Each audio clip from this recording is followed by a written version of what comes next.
Minnesota tonight. Minnesota tonight.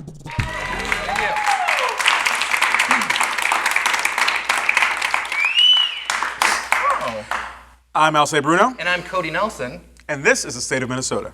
A statewide 6-day anti-texting and driving campaign last year resulted in 909 citations from local police. This year, 972 citations were issued between April 11th and 17th, including one driver who was stopped twice in one day.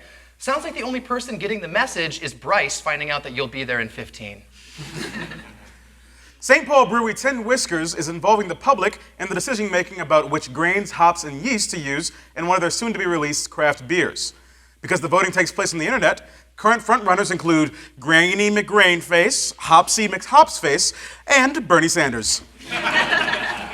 More than 40 police officers from 10 separate agencies were called to an informal rodeo held in Lino Lakes last Saturday after a fight broke out among the attendees. I don't know what's more shocking, the idea of informal rodeos or formal rodeos. Drug agents have raided an auto repair shop in Mankato after an employee told authorities that workers were given methamphetamines as a bonus pay. A police spokesman said they were convinced after a number of employees were seen sweating intensely and taking cars apart. A recent poll found 68% of Minnesota voters approve of Senator Amy Klobuchar and 63% approve of Senator Al Franken. Many of those polled were reported as saying, "We basically approve of anyone that's not running for president."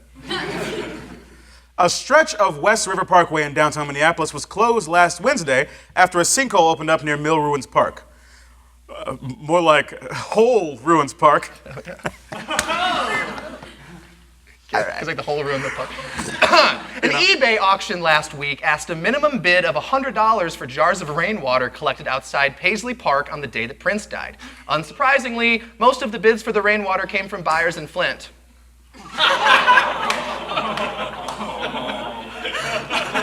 Saving money. A Minneapolis-based TSA whistleblower informed Congress that he was pressured to profile Somali Americans, particularly the community's imams. When reaching for comment, every Somali American said, "No offense, but we already assume all TSA agents profile us, just to be safe."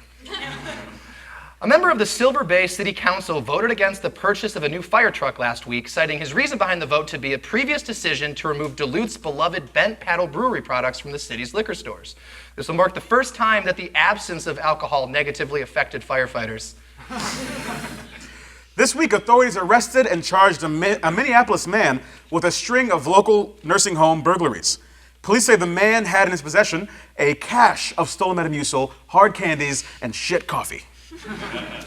Police have received several reports of phone scams from Northeast Minneapolis residents in recent weeks. The scams include asking for credit card information, bank codes, and patience when waiting for the police to arrive. Hello, sorry, we'll be there in 3 to 5 black people. That's not what they really said. It's like 4 to 6. The Minnesota State Legislature has approved $7.8 million to redesign and renovate the 108-year-old Minnesota Veterans Home Trust Bridge.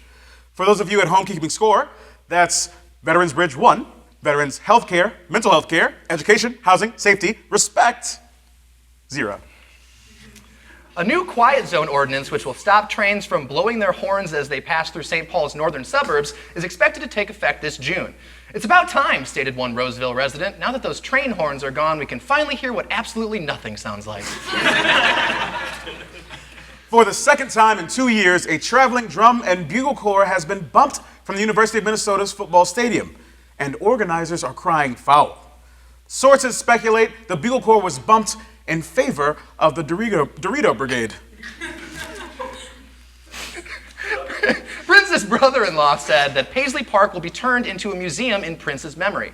The museum project has been described as being like Graceland for people who acknowledge black musicians. A new exhibit at the Minnesota Historical Center will celebrate 40 years of Valley Fair in Shakopee, the largest amusement park in the upper Midwest. Celebrating 40 years of business with virtually no competition in your area feels a lot like celebrating a 40th birthday alone in your cubicle. You've accomplished nothing, Walter. You just haven't died yet. Happy birthday. Happy birthday, Walter. Speaking of birthdays, in honor of turning 90 years old this week, St. Paul's Union Depot is throwing themselves a birthday party. In related news, there should probably now be a suicide hotline for train stations. Because they had to throw it from themselves. Suicide. The words of a 17-year-old St. Paul essay contest winner will soon appear on Chipotle bags nationwide. According to a rep for the burrito company, the essay will be pretty experimental, so it might take more than a day to digest.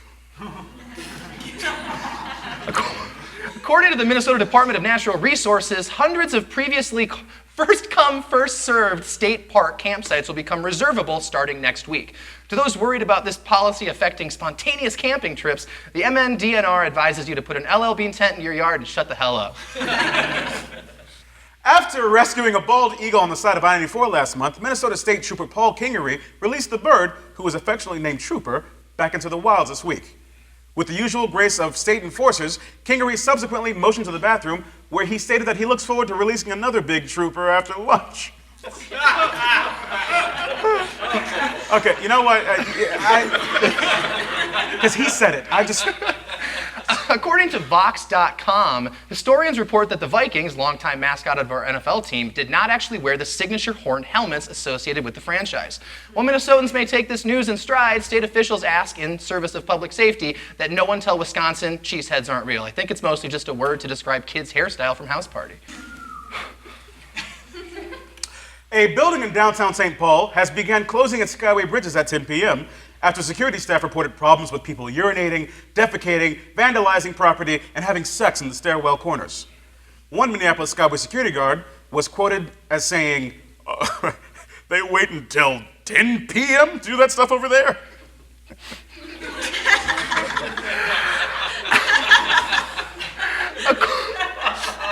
According to a report released Thursday by the CDC, the teen birth rate in Minnesota has plummeted by 47% since 2006. The amount of photographs of babies on the internet, however, remains at an all-time high, and honestly, that's starting to bug me more. With a $45 million contract from NASA, the Science Museum has announced that it has been chosen to lead a national STEM and space-focused education project. Okay, so all of a sudden NASA is giving Minnesota all this money to explore the cosmos? Prince? We're coming for you, buddy. Coming for you. And once again, I'm Cody Nelson. And I'm Alcé Bruno. And that was the state of Minnesota. Thank you very much. Minnesota tonight. Tune in. Minnesota tonight. Tune in. Minnesota tonight. Minnesota tonight. Minnesota tonight.